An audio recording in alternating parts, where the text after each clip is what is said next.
History దగ్గరికి వస్తే మీరు హిస్టరీ ఎక్స్పర్ట్, రీసెంట్ క్వశ్చన్స్ చూస్తే గ్రూప్ 1 మెయిన్స్లో కానివ్వండి, గ్రూప్ 2లో కానివ్వండి, గ్రూప్ 3లో కానివ్వండి, 50 క్వశ్చన్స్లో మార్కెట్లో దొరికే అన్ని బుక్స్లో కంపేర్ చేసినా కూడా అఫ్కోర్స్ చాలామంది మా పుస్తకాల నుంచి వచ్చాయి, మా మెటీరియల్ వచ్చినాయని చెప్తున్నారు.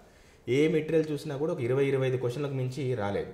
ఒక 20-25 క్వశ్చన్ల మించి రాలేదు. మిగతా 20-25 క్వశ్చన్లు కూడా ఇవి ఎక్కడి నుంచి తీసుకున్నారు, అసలు ఏంటి అనేది కూడా చాలామందికి ఒక క్వశ్చన్ మార్క్. అది అభ్యర్థుల్ని వేధిస్తున్న ఒక పెద్ద ప్రశ్న. అవును, ఇది యాక్సెప్టబుల్లే మీరు చెప్పింది. ఇందులో 1-2 మనం క్లియర్ చేసుకోవాల్సింది. మొదటి ఏంటంటే, కొందరు మిత్రులు అయితే క్లెయిమ్ చేస్తున్నారు కేవలం నా పుస్తకంలోకి వెళ్ళి వచ్చాయన్నది. నేను ఆ బుక్స్ రెఫర్ చేయలేదు కాబట్టి కామెంట్ చేయలేను. కానీ క్వశ్చన్ పేపర్ మాత్రం స్టాండర్డ్ ఉన్నది వాస్తవం ఫస్ట్. రెండవది వచ్చేసి ఏంటంటే, నిజంగానే పేపర్ సెట్టర్ కూడా ఒక 5-6 క్వశ్చన్స్కి ఆన్సర్ చేయడం డిఫికల్ట్ స్థాయికి వెళ్ళిపోయింది అది నిజం చెప్పాలి అంటే. మూడవది ఇందాక చెప్పాను కదా, ఆ కన్వెన్షనల్ మెథడ్లు అక్కడే ఉండకుండా, ఇంతకుముందు మనం ఏమనుకుంటే తెలుగు అకాడమీ లేకపోతే ఓపెన్ యూనివర్సిటీ బుక్స్ ఆధారం చేసుకొని క్లాస్ నోట్స్ తోటి పోయేది. కానీ ఇప్పుడు అది దాటిపోయింది. ఇప్పుడు అరప్పవిని అడిగిన క్వశ్చన్ కానీ మీరు చూస్తే ఎక్కడ దొరకదు. కేవలం సివిల్ సర్వీస్ ఆప్షనల్కు ఉపేందర్ సింగ్ చదివే పిల్లలకు కనిపిస్తుంది, లేదా ఆ పుస్తకం చదివి ఎవరైనా టీచ్ చేసేవాళ్ళంటే కనిపిస్తుంది. అంటే ఆ వెరీ క్లియర్ ఒక సోర్స్ కూడా మీకు చెప్తున్నాను, ఉపేందర్ సింగ్ అరప్ప స్పెషల్ కోడ్ చేస్తూ ఆ క్వశ్చన్ కూడా మీరు ఎతకండి. తర్వాత అదే క్రమంలో మనం చూసినప్పుడు కన్వెన్షనల్ హిస్టరీ నుంచి కొంచెం దూరం అయ్యాడు, కన్వెన్షనల్ బుక్స్ నుంచి కూడా కొంచెం దూరం అయ్యాడు. కొంచెం డిఫికల్ట్గానే ఉంటుంది. అందుకే మీరు సివిల్ సర్వీస్ స్థాయిలో ప్రిపేర్ అవ్వడానికి సిద్ధపడితేనే గ్రూప్స్ ఎక్స్పెక్ట్ చేయండి.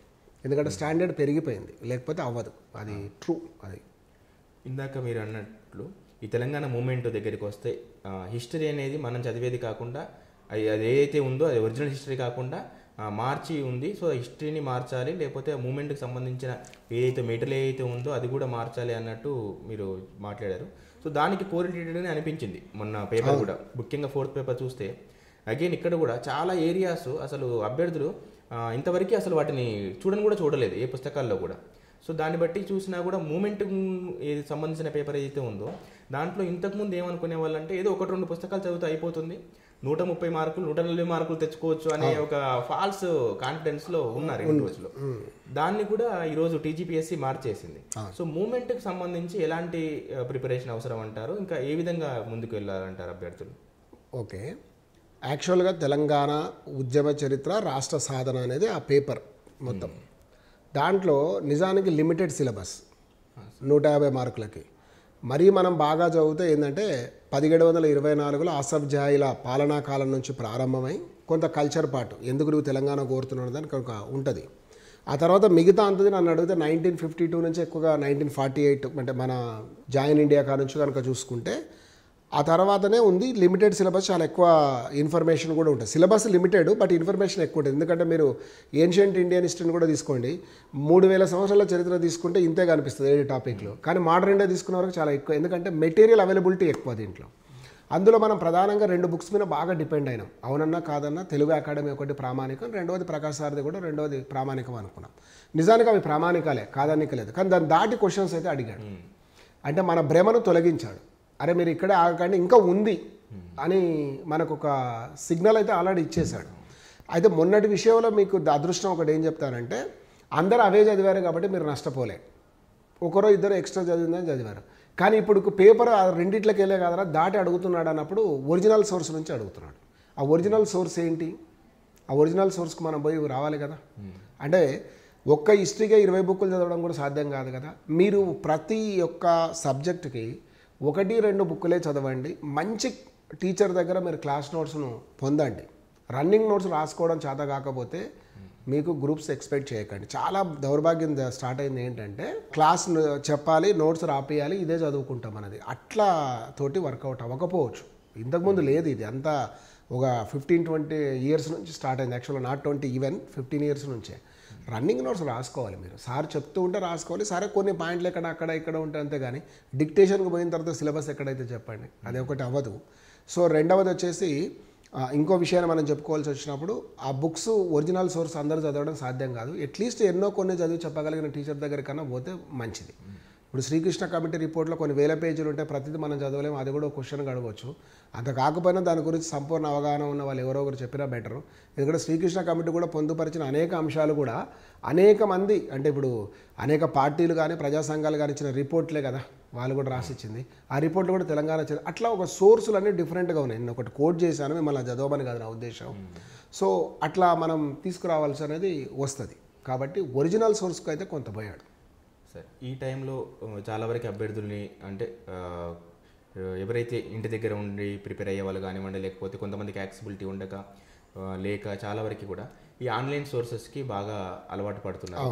రెండోది చూడడం ఏంటంటే ఈ కన్వెన్షనల్గా ఈ బుక్స్ చదవడం మానేసేసి ఓన్లీ టెస్ట్ సిరీస్లు చేస్తే సరిపోతుంది అనే ఒక ఫాల్స్ ఏదైతే ఉందో ఈ మిత్ కూడా ఒకటి బాగా స్ప్రెడ్ అవుతుంది. సో దాని గురించి మీ అభిప్రాయం? ఇప్పుడు ఒకటేనండి, మామూలు ఒక కథలా చెప్పుకోవాల్సి వచ్చినప్పుడు ఈత నేర్చుకుంటేనే కదా ఈదేది. అంటే ఈత నేర్చుకోవడం అంటే టెక్స్ట్ బుక్ చదవడం లేదా ఏదో ఒక బుక్ చదవడం, కొంత ఇన్ఫర్మేషన్ సేకరించుకోవడం. అది రాకుండా డైరెక్ట్గా మీరు బావిలోకి జంప్ అయితే ఎట్లా ఈత కొడతారు? స్విమ్ అయితే చేయలేం కదా. మనోళ్ళు చేస్తున్నది ఏంటంటే ఒక దాన్ని టెస్ట్ సిరీస్ రాయడం అనేది నీ ఏం చదివావు, నేను ఎంతవరకు కరెక్ట్ చేస్తున్నా, ఎలిమినేషన్ ప్రాసెస్ నేర్చుకోవడానికి. ఏమీ చదవకుండా ఎలిమినేషన్ ఎట్లా చేస్తావు? బుద్ధుడి జన్మస్థానం ఏదో నీకు తెలుస్తా కదా, వర్ధమానుడి కూడా తెలుసుకోవడానికి. ఇది అవునా కాదని అసలు ఆ ప్రదేశమే తెలియకుండా, ఆ విషయమే తెలియకుండా చదివి టెస్ట్ రాయండి, లేకపోతే టెస్ట్ సిరీస్ రాయండి. చదివి రాయండి. రెండవది క్లాసులన్నా విని రాయండి. మూడు కొంచెం ప్రిపరేషన్ చెక్ చేసుకోవడానికే కదా.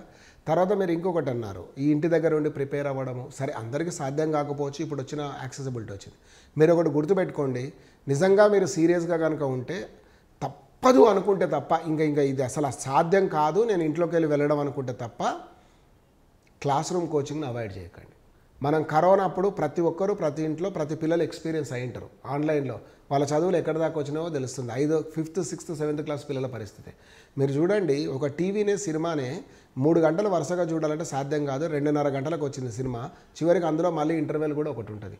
అట్లాంటప్పుడు చిన్న సెల్ ఫోన్లో గంటల కొద్ది క్లాసులు వింటూ అసలు స్ట్రెయిన్ అవుతూ అసలు నేర్చుకునే అవకాశం ఏముంటుంది చెప్పు?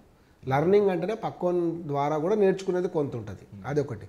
కాబట్టి నేను ఆన్లైన్ తప్పని అనను. కుదిరితే మీకు ఆన్లైన్లో లైవ్ క్లాసెస్కు ప్రాధాన్యత ఇవ్వండి. ఓల్డ్ అవుట్డేటెడ్ రికార్డులతోటి మాత్రం కాదు. ఆ లైవ్కి వెళ్తే మీకు కూడా సీరియస్నెస్ ఉంటుంది. క్లాస్లో జరిగేటప్పుడు ఇక్కడ క్లాస్ రూమ్లో పిల్లలు ఇంటరాక్ట్ అయ్యేది కూడా మీకు కూడా కొంత యూజ్ అయ్యే ఛాన్స్ ఉంటుంది.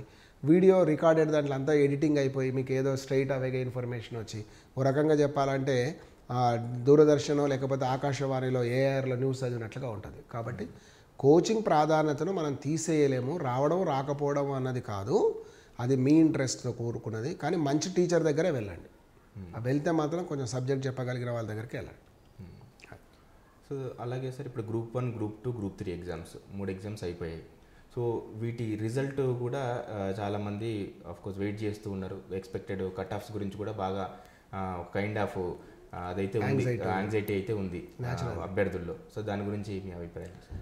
కట్ ఆఫ్లు అనేటివి ఆల్రెడీ మార్కెట్లో బాగా సర్క్యులేట్ అవుతున్నది. +/- 5 to 10 ఉండొచ్చు. కాకపోతే డిస్క్రిప్టివ్ ఎగ్జామ్ కట్ ఆఫ్లు మాత్రం మనం ప్రిడిక్ట్ చేయలేం, ఎందుకంటే చాలా కారణాలు ఉంటాయి ఆ పేపర్ మీద. మల్టిపుల్ చాయిస్ ఎగ్జామ్కి అయితే నువ్వు ఎన్ని బబుల్ చేసినావో తేలిపోతుంది ఆ రోజు సాయంత్రానికి చెప్పుకోవచ్చు మనం అటో ఇటుగా.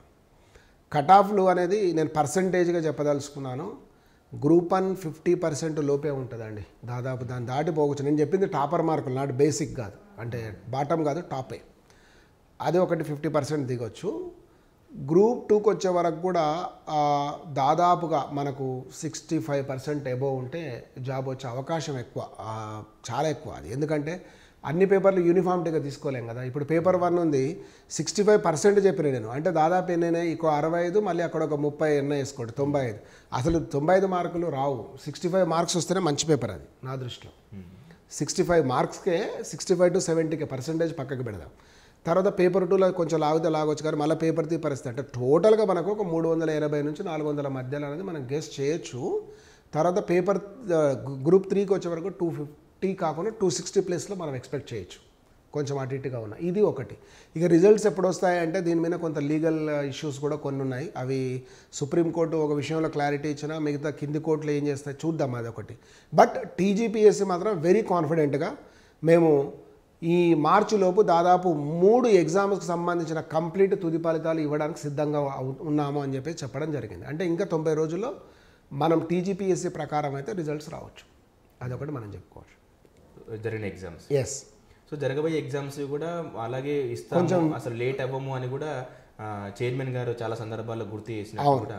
అవును, అది చాలా సంతోషం. ఎందుకంటే నిజంగానే లీగల్ ఇష్యూస్ రాకుండా, క్వశ్చన్ పేపర్లో కూడా లోపాలు లేకుండా, మూడవది వచ్చేసి క్వశ్చన్స్ కూడా ఇన్ఫర్మేషన్ మాత్రమే టెస్ట్ చేస్తున్నట్టు కాకుండా కొంచెం లాజికల్గా కూడా ఇచ్చి చేయగలిగితే మంచిదే. కాకపోతే నేను కోరేది ఒకటే ఏంటంటే విద్యార్థుల తరఫున కూడా ఇది ఎక్కువ మిస్టేక్స్ లేని క్వశ్చన్ పేపర్స్ మన గ్రూప్ 2 గ్రూప్ 3 అయితే వచ్చినాయి. అది మనం యాక్సెప్ట్ చేయాలి. గ్రూప్ 1లోనే కీ కాంట్రవర్సీ ఒకటైతే జరిగింది కదండి, అది మరి ఎక్కడికి ఉందో ఏమైతే నాకు కూడా ఐడియా లేదు దాని గురించి. కాబట్టి ఇవి లేకుండా ఉన్నప్పుడు విద్యార్థులు బెనిఫిట్ అయ్యే ఛాన్స్ అయితే ఉంటుంది. అది మనం చూసుకోవచ్చు. Thank you sir. Thank you.